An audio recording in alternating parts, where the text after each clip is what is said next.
Welcome everybody. Today we will be talking about unlocking healthy high performance with a real look at how to develop resilience through crisis. My name is Niamh Gaffney and I founded Directionality in 2015 to provide business and coaching psychology services to help people quite simply work better by being more resilient and more adaptable and more comfortable with the challenges that they face. So my aim today is to have you leave feeling a little bit more encouraged, a little bit more confident, and a little bit more prepared to unlock your own resilience and to maintain a healthy level of high performance, no matter what crisis you're currently facing. As I said, we'll be together for just under an hour. And Laura is here keeping an eye on us all and helping me with the chat. And as Laura has just mentioned in the chat there, I would really love for you to turn your cameras on but keep your microphones on mute for now. Please feel free to ask me questions at any time during the session through the chat. And I will invite people from time to time to come on and share your own experiences. So if you're willing to do that and would like to do that, you can access the raise your hand function on the participants panel. And also just be a little bit brave and jump in. This is an interactive session, so please do have a pen and paper handy and we'll kick off. So on a scale of 1 to 7, I want to start with a quick temperature check in terms of engagement. In the chat box, write down how engaged you intend to be during this session. To challenge our normal way of thinking, I'm going to use a scale of 1 to 7 here, with 7 being full engagement, and 1 being, look, I'm here. that's good. There is no judgment here, because we all have so much going on. So it really, really doesn't matter to me how engaged you are, but I really want it to matter to you. So whatever level you are choosing, simply writing it down is a really good way. It's a commitment to show up fully at that level. So if all you can give is a 3 today, be the best 3 that you can give. And what I would love you to do is to take 1 minute to change something in your environment that will help you be as engaged as you hope to be. Maybe turn your cameras on, grab a glass of water, lock the door, put your phone on silent. Just take a minute just to change something in your environment that will help you be as engaged as you can be. So often we push ourselves to the bottom of our to-do list. So even taking a second to be intentional about our resilience, intentional about how we show up, can really help us with this. Noreen, thank you for that. Anyone else want to share how engaged they plan on being? 5, good. I like those kind of numbers. 4. So just as a start, I just want to check with people, am I speaking too quickly? It may be that I'm used to speaking with organizations who ask me to push ahead even faster, but it may be that I'm speaking a little bit too quickly. Thank you, Iga. Iga, is that how I pronounce your name? Iga? Iga? I'm hoping that you're going to come on and chat with us later and you can correct me if I'm saying that incorrectly. Perfect. So lots of high numbers there, but I would like you to really push it and challenge yourself a little bit more today. Here's the good news. Each of us already has resilience. We quite simply couldn't have gotten to this point in our lives without it.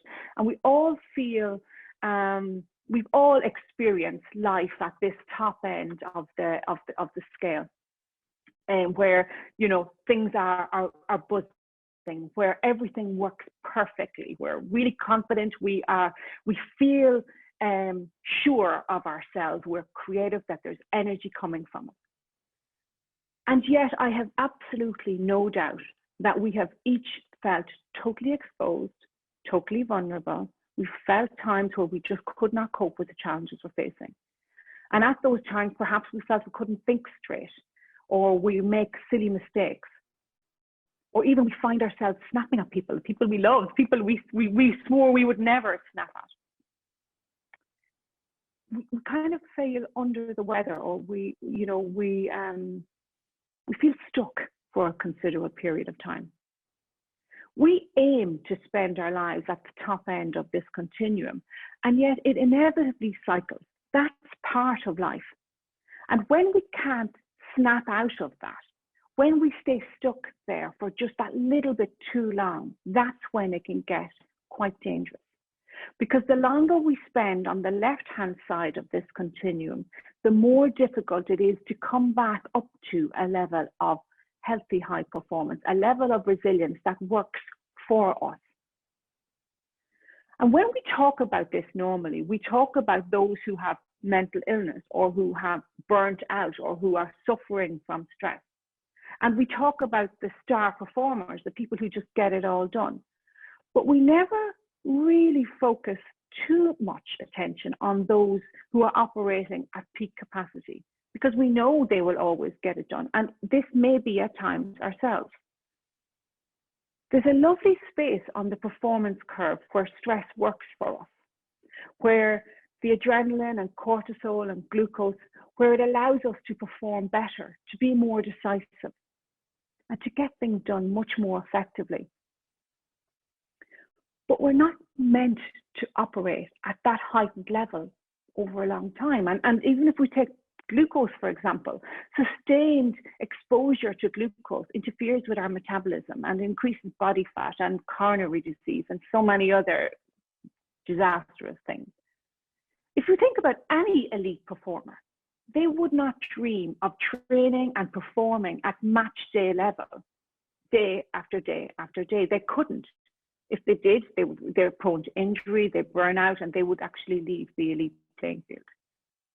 And yet we expect that of ourselves. If we as entrepreneurs, and in some cases sole business owners, are the person who has to keep going at that sustained level, we put ourselves under so much pressure to be that person. And when we're not that person, we're beating ourselves up for it. We should be that person. And so my invite today is to ask you to think about how we can look at things in a more sustainable way, so that we have that recovery time, we have that rest time, in order that we can spend longer in this lovely, resilient, eustress phase. Because if we think about any other part of our business, we would be on top of it straight away if we notice signs of failing. If we notice our KPIs slipping, or our performance reviews for some of our employees kind of slipping down back, we would be on it straight away. And yet this is an area which has such impact and where we don't put a lot of attention, because we have to be on top of our game all of the time. So what I would like you to do is to share with me what unhealthy high performance looks like for each of you. And please feel, yeah, I really want to hear from you if this is the perfect workshop from you. Would you like to come on and share what unhealthy high performance looks like for you? Because I am very sure that whatever you say will be replicated across. We have how many people have we here now? 23 people. I am very sure that whatever you say will be replicated across the board. Would you like to come on and share? Sure. Hello. Shall I speak up here? Yes, please do. Yes. Okay, so for me, the unhealthy high performance is what I'm doing now. Well, now December finally hit and everybody relaxed, but I'm having 3 big projects in one go, and a toddler, and I'm trying to buy a house. So yeah, this is the... Of course. I mean, it's not enough just to do the business, and the toddler is like, oh, I'll buy a house as well, of course. Exactly, yeah. So so this has been my October and, well, most of 2020, and I have driven myself into a corner where I was just like, this is not going to be sustainable long term. So that's why I said this is a perfect workshop for me, because I felt myself kind of sliding to the other side of the graph there. Is it IGA or IGA? Yeah, IGA. IGA. Love it, love it. I haven't come across that name before, so thank you for that. Anybody else like to share? What does unhealthy high performance look like or feel like for you? Hi, Paloma. May I? Yes, Hi. Yeah, I would say when you cannot switch off and you awake at 3 in the night, in the middle of the night, thinking about the 27 tasks that you have on the following day, mixed with the supermarket and your kids and everything at the same time. So I think our brain is working so fast all the time that we cannot relax. And yeah, I feel like you do. It's getting so difficult. Yes, absolutely. Anybody else? Thank you for that, Paloma. Anybody else like to share? Dana or Dana? Yeah, Dana. Hi. Dana. Hello, Dana. Yeah. Hi. For me, it's really long working hours without a break. So even if it's for the projects you love, it's for your own things. But if the hours are long and they get longer and longer and you don't take a break and they spill into other things that you'd like to do because they're healthy and they're for you, to me, that's a sign that even it's high performance, it's not healthy because it's taking space of more balanced thing that should be there. So that's what. Absolutely.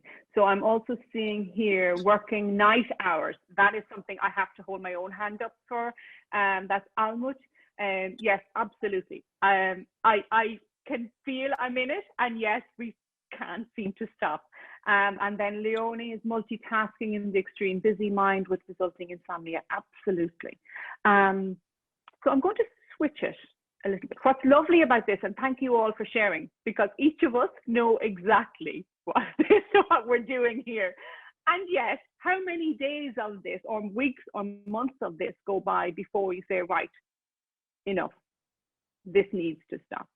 That point can come very late in the day, and what my job is today is to help you notice that, or notice the flags a little earlier, and to give you courage, if you like, to, or at least a pathway to stop that at an earlier level. So I'm going to flip it the other side. There are thousands of definitions of resilience, thousands and thousands and thousands. And I would like to ask you what definition you are working towards. And you may feel that this doesn't really matter, but it is important that, especially for those of you who are joining today with a view of unlocking this for your teams, or having an organization where resilience and healthy high performance is important. But even if we take this outside of our working environment to our families, if we have a definition of resilience in mind, and this is how we would like things to be, and our partners have, or our employees or our teams have something entirely different, we are doomed for failure. And then we're in a situation where we're beating ourselves up because I can't even be as resilient as I'm really working hard to be. So for example, some people say that like resilience is simply going back to normal. But if this is your goal, you will never feel resilient, never, because you can't ever go back. Now we know this, but yet still would say it all of the time, or when things go back to normal, after COVID, when things go back, but we can't ever go back. Heraclitus, in a somewhat sexist way, talks about man not being able to step into the same river twice. Women too can step in a river, but it will not be the same river because we have changed and the river has changed. And by that it means that experience changes us. You know, we can't unknow the devastating impact that COVID has brought to our lives, to our businesses, to those we love. We can't unknow what it's like to walk around wearing a mask all the time, or washing your hands compulsively. We can't unknow those things. So they are brought forward. So your definition of resilience needs to include a moving forward piece.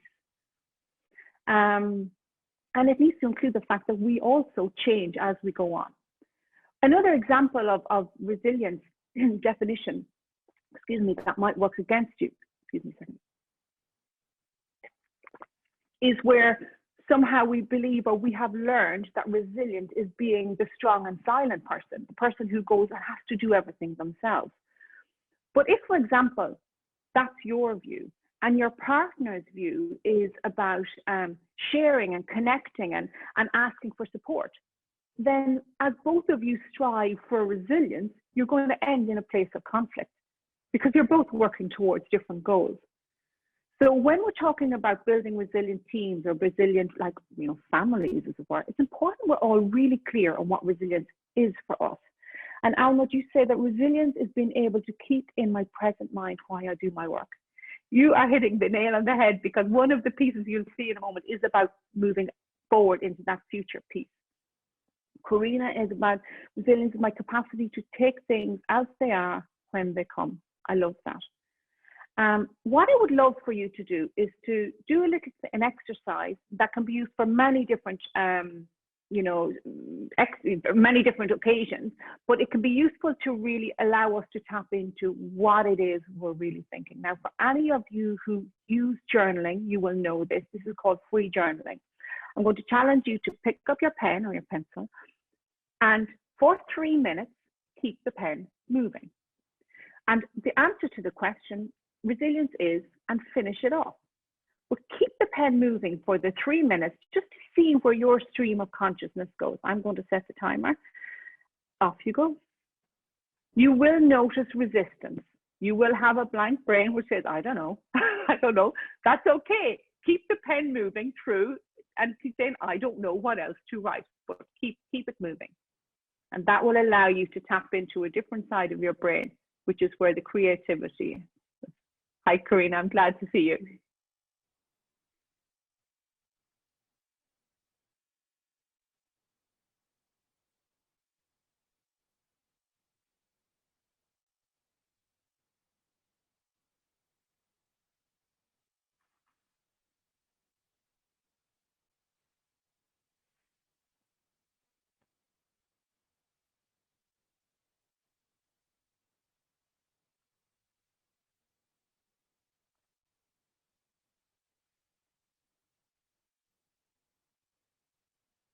And as you're thinking this through, I want you to really press forward with it. Thinking about what, in an ideal world, what this will look like for you, for your teams, when you show up with healthy, high performance. What difference it makes.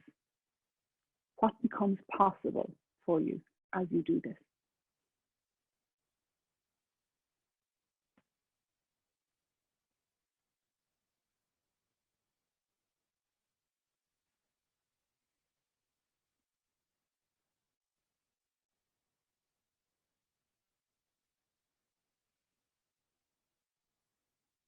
It becomes possible to think greener as before.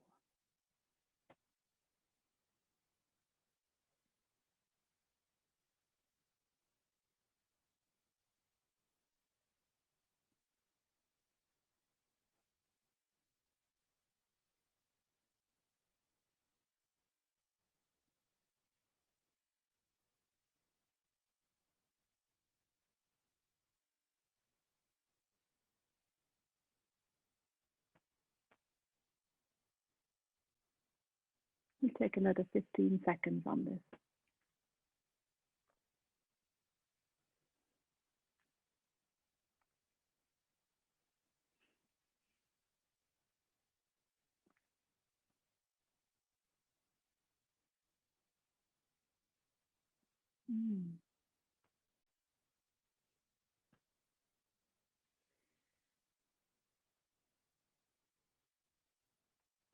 Okay. So normally I would like for us to have a little breakout room here to share what resilience looks like for each of us. But what I'm going to suggest you do is, if you just hold that for a while, share that with those, your family or in your work, and ask them to do the same exercise. You can be interested to see what conversations come out as a result of that. If you are looking to develop a resilient team, it is really important to do this so that you develop a team definition of resilience.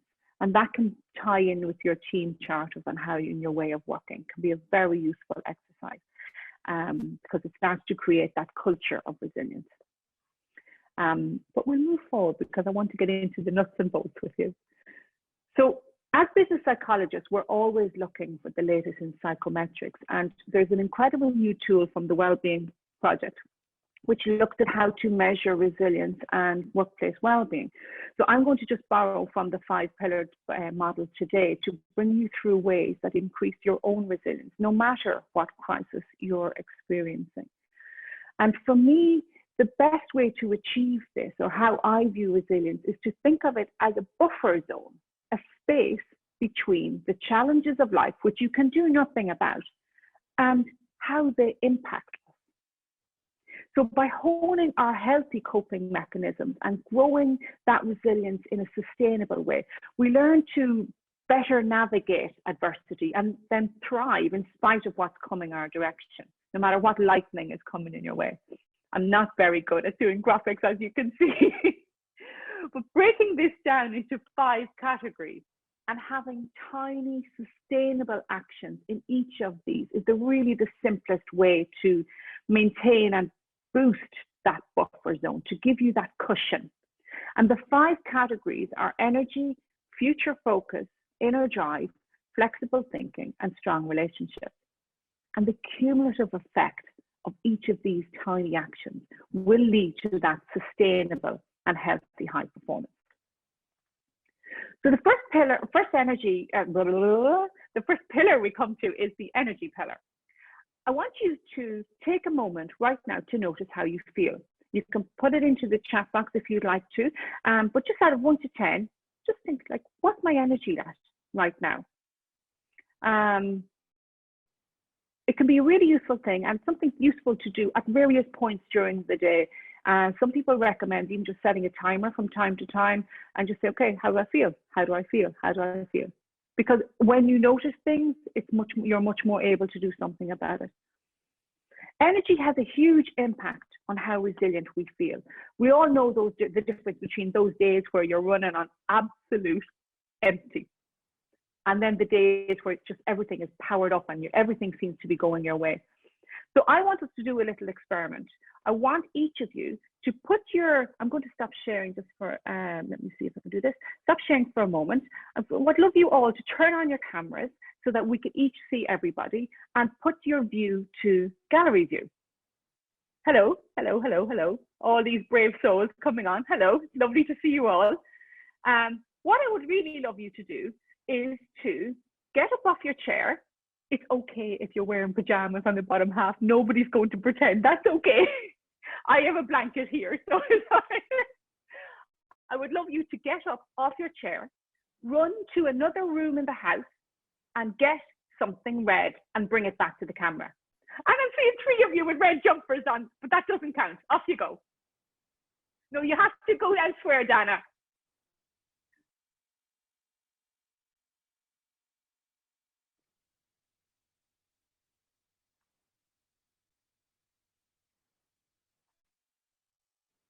Lots of lovely red things coming back. That's brilliant. Good, good, good. Great, lovely to see. Oh, some really interesting things. Very cool. Oh, I can have a right little nose here. Some books and everything. That's brilliant. Oh, Santi. Top marks. Absolutely top marks. That is fantastic. That's fantastic. Look. Oh, hello.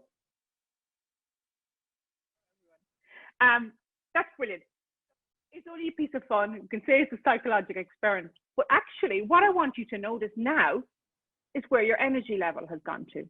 Has even that tiny bit of interaction, that bit of movement, increased how you feel? We can spend hours sitting on our bum here, from Zoom to meeting to Zoom to Zoom to Zoom to Zoom.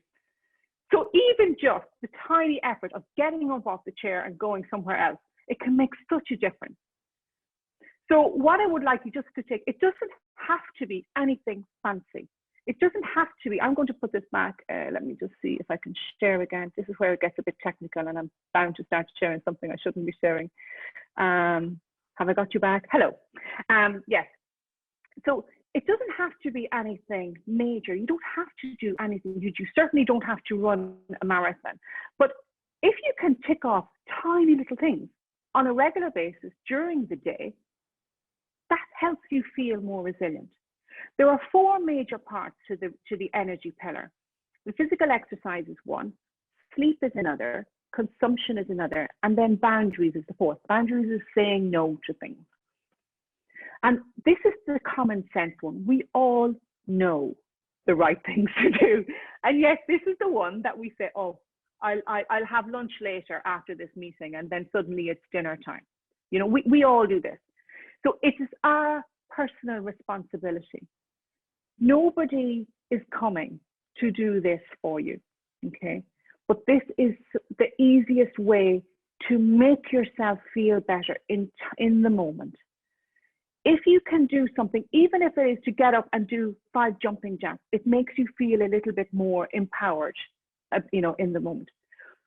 So I'm going to challenge you, and for those who are brave enough to write it in the chat box, please write down one action commitment that you are going to take that will help you maintain or renew or mind your energy a little bit more after this meeting. One thing that you would like to do. Just tiny step, whether it's sleep, consumption, your boundaries, or exercise. Just pick one thing that will help you move forward. A suggestion, for example, that I'm really trying to take on board is I schedule my meetings to be 50 minutes instead of 60 minutes, so that I get a break at each one. Yoga, meditation, I love that. Another thing that can be really useful as a business leader is to include breaks in your diary. Write them down. This is my lunch break. Nobody can call me. But to share that with your team and allow them to see that it's okay to take a break. Put a timer to ring every hour. I love that. That's a great idea. It's a great idea. So the next pillar is future focus. And this is all about, this is, where are you again, Alma? This is your one, I think. This is about having a clear sense of purpose and direction to help us move forward without getting stuck or feeling held back. It's much easier to keep going through difficult times if you have hope for a better future, if you have an idea of where it is you're going. Part of the reason that we're so challenged by changing circumstances is because of uncertainty. And strengthening this pillar will allow you to carve some certainty of your own to focus on. So I'm sure we all remember the very first few weeks of this pandemic. You know, the threat of the unknown it led to severe levels of anxiety and stress, and we weren't able to think straight. So it's not surprising we saw so much irrational behavior. You know, the panic buying, the fake news, anger, catastrophizing. It literally did feel like the end of the world. But actually, all of that is totally normal behavior for an abnormal situation. And as we've gained a little bit of clarity and certainty around, let's say, the lockdowns, for example, or wearing masks or washing our hands, things feel a little bit easier. They don't feel quite as end of the world. We're getting used to it. And that terror and panic has receded a little bit. I'll come back to Elizabeth's message in a moment. But we've carved a little bit of certainty in all of the uncertainty. So a really effective way of creating your own clarity and certainty is to take a step forward that is most aligned with your purpose or your values. Knowing what your purpose is and what your values are, naming them, and tapping into that gives you hope, and it gives you the courage and momentum to move forward through any crisis you face. So my values, for example, are kindness and bravery. And in any situation when I'm unsure of how to move forward, I consciously choose a step towards kindness and bravery in some cases. And that can often be all I need to get me moving, to make me feel better in the moment. A way of focusing my attention on this is that when I notice the anxiety rising or the panic rising because there's so much unknown, I can ask myself, what really matters here? And it allows me to bring it right back to something I can focus on. So would anybody like to unmute and share your values? Or perhaps share how knowing your purpose can help you move forward? Almut, would you like to come on and share? I know that this was something that you were focusing on while I read Elizabeth's message. So a Christmas party, you know, the meeting. I love that. Hello, who's Almut? Hello. Hello. Do you want me to share what I'm trying to change in the future? Yeah, so change where your focus is at. So what is it that allows you to focus outside of the challenge you're facing? So to see the bigger picture. Okay, so what really brings me resilience is that I love having a team, and I it really brings energy to me if I see that they have fun working, and so that it's a real teamwork and not me telling anybody doing something. And other than this, family life, private life is something which strengthens my resilience very much. Mm-hmm. So family and that team connection is often something that comes up that people really, really value. And when you're stuck in a crisis, when you're stuck in a challenge, it can be really useful to know, okay, what step would make things better for my team, or what step would make things better for my family? And that direction, that becomes your North Star. It allows you to think of life after the crisis, which allows you to move towards it in a much safer, sustainable way. It allows you to stop that being stuck feeling. Would anyone else like to share values perhaps that are really important to you? Me? Hi, Karina. Hi. So I think that because we are isolated and we have to live as a family, we have to connect stronger as before, and to be much more careful and to show much more attention one to each other, to the feelings, to the worries, to the needs, to everything, both for the adults and for my husband or for my children or for my parents, because this crisis makes all a little bit strange and a little bit nervous and a little bit so it's easy to touch someone in this situation. And therefore, for me, it's very important, first of all, to observe how they feel, how they are, and to try to offer something that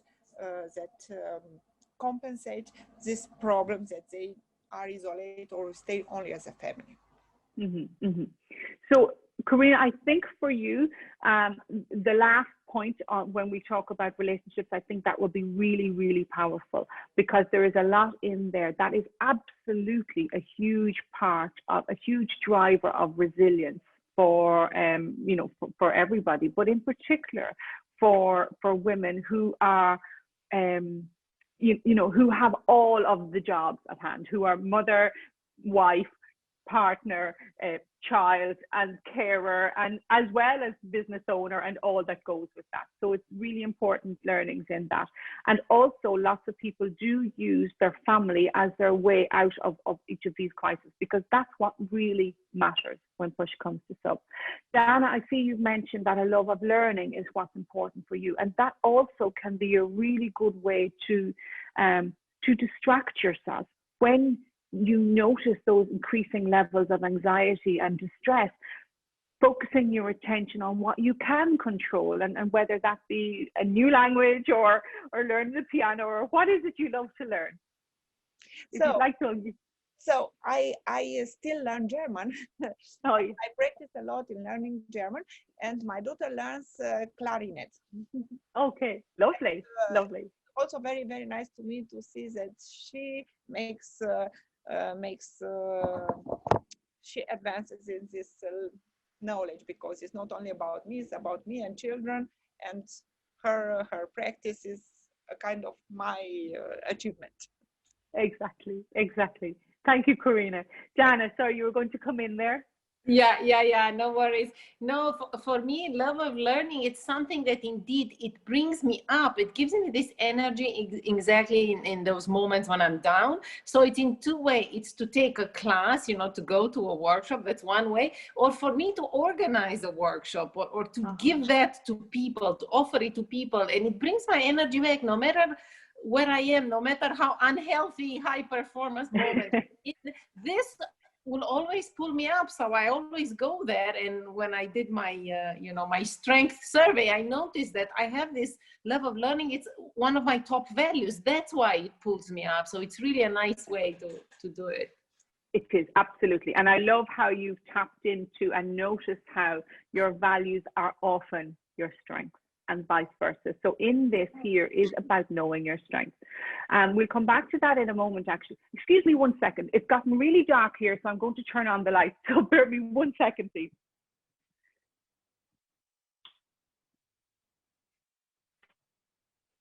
This is life in remote conversation. So I think you just normal life, as it were.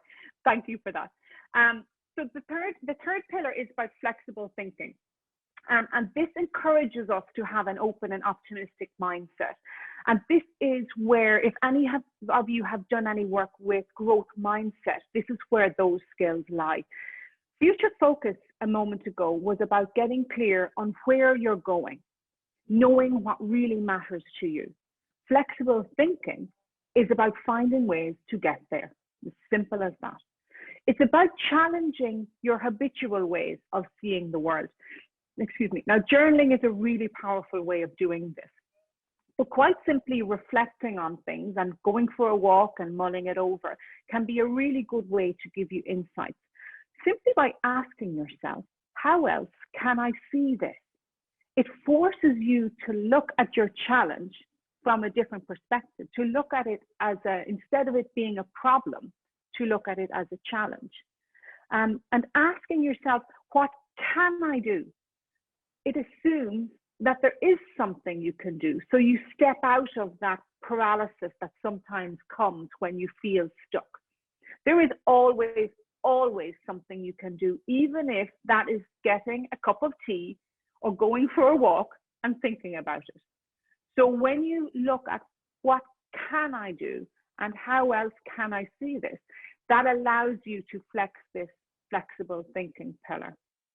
Because when something unexpected happens to us and it feels like it's put on us and we had no choice in the matter, it can feel that free will has been taken away from us. Look, the pandemic was like that. We're so shocked by the situation. It was quite normal to wallow in it and feel a bit sorry for ourselves. And our attention naturally goes to all that's going wrong. That's okay. That's the way the brain works. We have a kind of a negativity bias. It's meant to go like that. But if we get stuck there, it's a vicious circle of fight and flight. And it can quickly lead to being stuck down the left-hand side of that continuum we saw earlier, if we do not take personal responsibility to do something about it.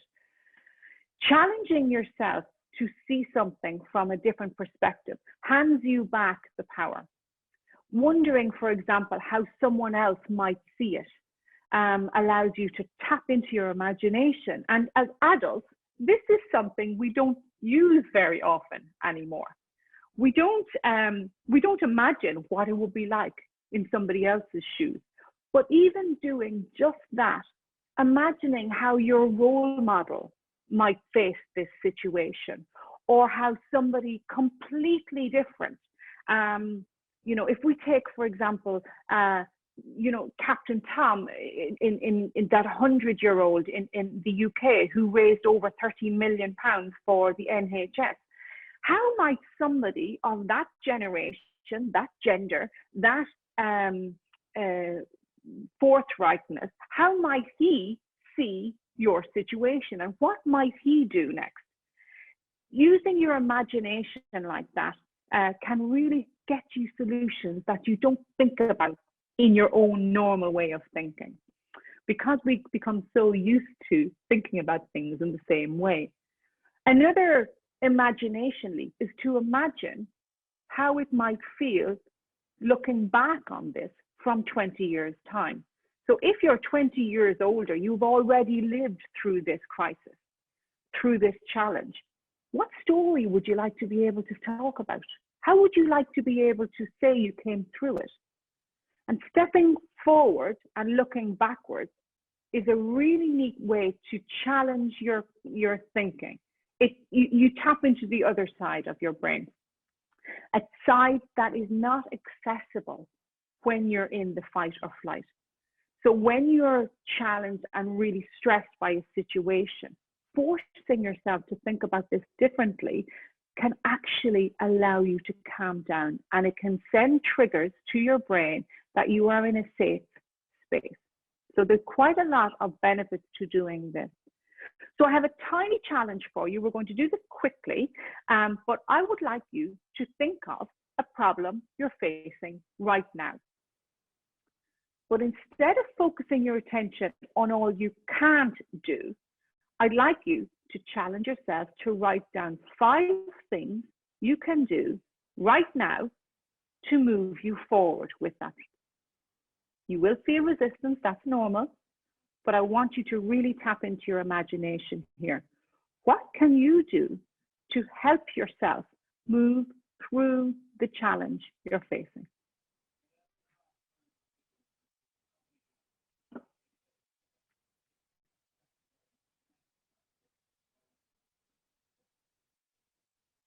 And if the 5 things come easy to you, challenge yourself for 5 more.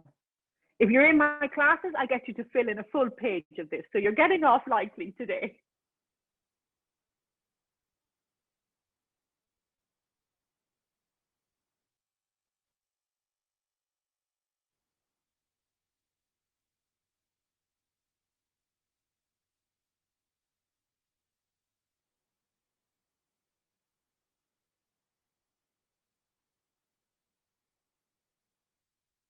Take 1 more minute. And if your brain keeps going to, I can't do that, I can't do that, force yourself, what can I do? And I can finish the sentence.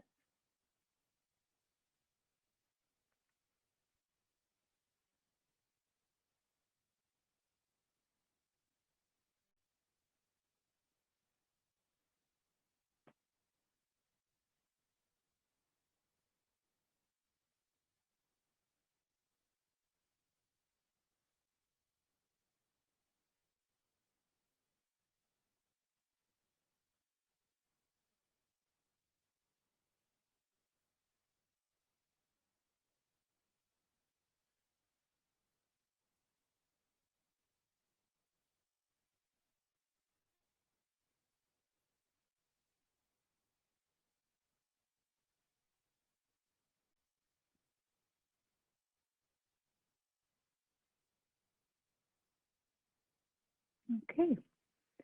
I would love to hear about your experiences in doing that. If anybody who hasn't spoken, I would love you to channel some bravery and come on and share how it was to write down, to force yourself to think of things that you can do. What was that experience like? Attend online music, continue networking online, find some hobbies. I love it, Karina, well done. Enjoy home theatre. I haven't come across that before. That's a good idea. Who else would like to share?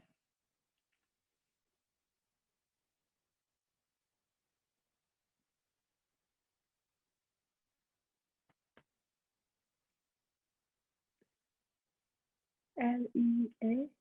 Oh, Elizabeth, that's okay. That's quite normal. That's tapping and pressing enter way too quickly. Okay, we'll move on. So learn how to use, appropriately learn how to use digital tools. I love it. Well done. So inner drive is the third pillar, fourth pillar. I've forgotten what number I'm on now. It's the fourth pillar. It is that skill of sustaining self-belief even when times get tough. So this is about displaying confidence, motivation, and perseverance, but doing so in a self-compassionate way. Now, this is something where we all need to work really hard on. How we talk to ourselves has such an impact. A key resilience skill and a huge aspect of inner drive is to notice the power that words have and the power we give them. So if we take the question we've just worked on, for example, what can I do? There is a world of a difference between the automatic thought that might come up, for example, well, what can I do? Versus what can I do? The first one, what can I do? There's a hopelessness there. That's passive, you're stuck. Whereas the second is action orientated, you're motivated. This is where anybody who's interested in learning a little bit more about this is really the work of Angela Duckworth in Grit, just getting and doing. There is so much more motivation in what can I do versus what can I do. You have given up when you say, what can I do? So how we speak to ourselves, the intonation we use, the words that we use, the expressions that we use have such an impact on how we see the world, how we feel, and how we experience all that we're going through. But it also can be motivating or demotivating in itself. These words can give us energy. So we all know this stuff, but I want you to really, oh, thank you. Thank you, Ika, that's great. Because I've got my own diary assistant here, so that's brilliant, thank you. Ika has just put in the book there into chat if anybody's interested in that. What I would like you to do, again, is to tap into, again, how you feel right now. I'm going to do a little exercise, and I want you to notice how this exercise impacts, if it does, on how you feel. And I'm not talking about energy per se or engagement. I'm just talking about a general sense of how do you feel right now. On a scale of 1 to 10, you can write it in the chat, or you can write it just down on a piece of paper, or just take a mental note of it. Just take a quick dipstick test of how do I feel right now. So I'm conscious that it may not, sometimes reading on the screen can be a little bit difficult. It's not quite as easy. So I'm going to read this out. And I don't normally like reading out exactly what's on the screens and slides. So I hope this helps. I love that. The words you speak become the house you live in. And that is so true. And what we're going to do now, Ada, is to show you that, hopefully demonstrate that. Today was the absolute worst day ever. And don't try to convince me that there's something good in every day. Because when you take a closer look, the world is a pretty evil place. Even if some goodness does shine through once in a while, satisfaction and happiness don't last. And it's not true that it's all in the mind and heart, because true happiness can be attained only if one's surroundings are good. It's not true that good exists. I'm sure you can agree that the reality creates my attitude. It's all beyond my control, and you'll never in a million years hear me say today was a very good day. How do you feel right now? Just take a sense. Has that made a difference? I'm going to flip it and notice how it makes you feel. Today was a very good day, and you'll never in a million years hear me say it's all beyond my control. My attitude creates the reality. I'm sure you can agree that it's not true that good exists only if one's surroundings are good. True happiness can be attained because it's all in the mind and heart. And it's not true that satisfaction and happiness don't last. Some goodness does shine through once in a while, even if the world is a pretty evil place. Because when you take a closer look, there's something good in every day. And don't try to convince me that today was the absolute worst day ever. Has that made a difference? Now, you guys had no emotional attachment to the words before you saw them, and yet they had a strong impact on how you felt. This is important because how you feel, I've gotten distracted by, Laura is giving me my 10-minute warning. Thank you, Laura, I appreciate that. This is important because how you feel impacts how we experience the world. And we do this to ourselves. Henry Ford says that if we think we can or we think we can't, we're right. I mentioned earlier that we come with a negativity bias. We're like the Teflon for the good stuff and Velcro for the bad. It is a brilliant thing. It keeps us alive as a species, but it means we have to work so hard to ensure that we don't become overexposed to negativity that isn't ours to take. It is our responsibility, therefore, to make the changes to our social media feed, to limit our exposure to toxic people, and to become less toxic ourselves in how we think and how we talk to ourselves. And this plays strongly into the mindset we have, which impacts our resilience levels and our ability to navigate changes. Getting control over the words and phrases we use is fundamental, and we can use little word swaps to do this. So when we use I choose to rather than I have to, we're much more likely to approach the task with motivation and grit, for example. I'm conscious that English may not be the language that you most use, but in the language that you think in, the language you dream in, I would love you to take some time this afternoon to notice the word swaps that you can use.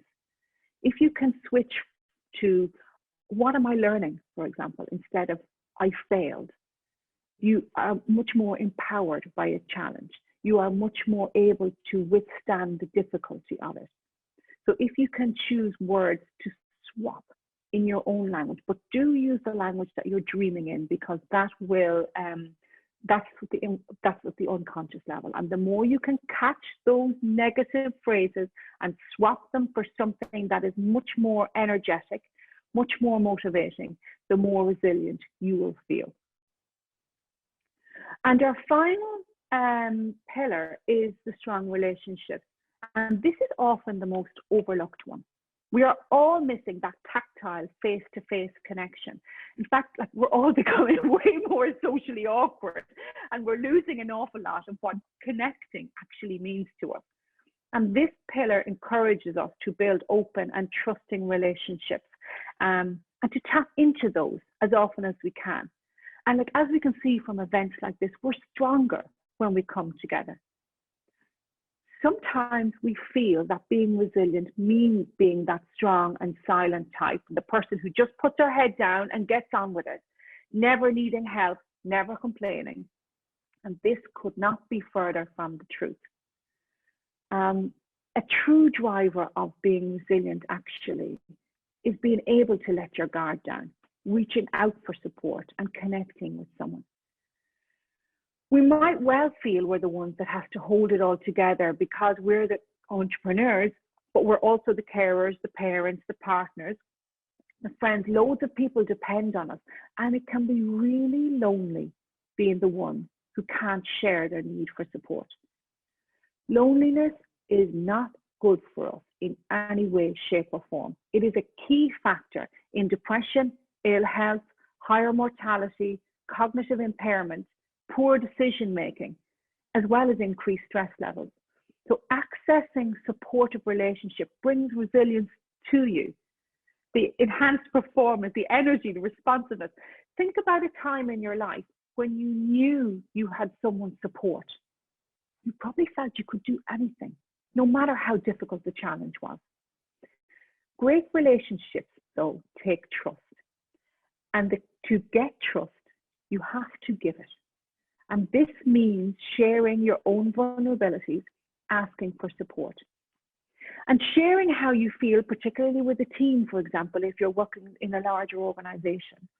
Sharing how you're feeling helps people see the real you. It helps build mutual trust and deepens that connection for you. The second part of this is connecting more. Practice making that connection on a daily basis. Smile a little more. If we make eye contact and hug where possible, the smiling helps us really, really connect. If we were all on camera view at the moment, I would ask you to give me your cheesiest grin, because when you see each other smile, you can literally in the room see the real smile, the real connection passing from person to person. Smiling is contagious, but it actually sets off a little happy party in your brain. You get endorphins, dopamine, serotonin, great stress relief, great pain relief. You get lower blood pressure, and you sleep better if you smile more. People like you more, and you're much more trustworthy, and people feel happier around you. It is resilience in action. So even when you don't feel like it, smiling from your heart can really help you feel better. So smile a little bit more. That's my action for today.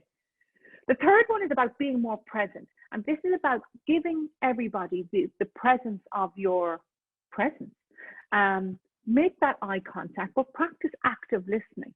If you are thinking when you're talking to somebody about what you need to do next, about how you want to reply next, you're not actively listening to what that person is saying. But just sitting with people, practicing slowing down and giving people the presence of your presence will allow those relationships to strengthen to a much deeper level. And finally, I would love you to practice a little bit more gratitude to those people who are around you. Research can show, that's by smart with a smile on, I love it. But research has shown that giving thanks can really deepen your trust and can really make you happier. And actually, it shows that practicing gratitude can add 7 years to your life. So it's worth giving it a go a little bit. So I want to wrap up. I think Laura might be shouting at me in a moment. So as a takeaway, I'd love you to, I just want to summarize what we did here today.